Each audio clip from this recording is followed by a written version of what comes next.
for some reason, I don't know why, I didn't throw away any of the shopping lists. I don't know why I didn't.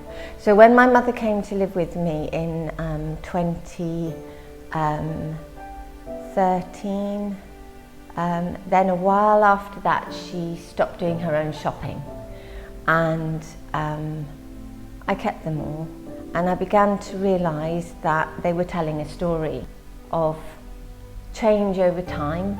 They say a lot about her and her psyche, her way of being, and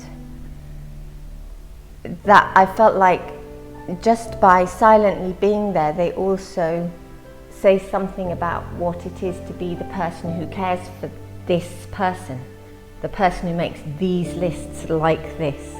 She, at the beginning, she had recipes in mind, and so she asked me to buy things that helped her to make things. And then you see as time passes that she's not cooking anymore, although she does have these very set things that she gets me to buy, and it becomes incredibly repetitive.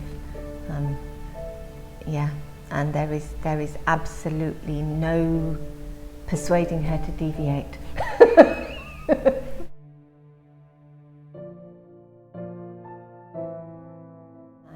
And her relationship to me as a child was not a positive one at all. Our relationship was not remotely positive. And she wasn't part of my life at all for a long time. And then having not seen her for many years, I went to visit her to tell her that I was leaving London and moving to Devon.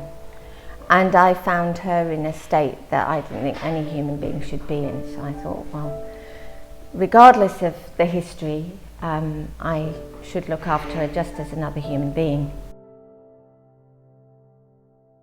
The role of carer is that there's a sort of the outer world likes to hold a stereotype of, oh, this poor person who needs help, and this lovely person who's helping, and isn't that how appreciative the person being cared for must be, and how rewarding it must be to be able to help the one who is in need of care.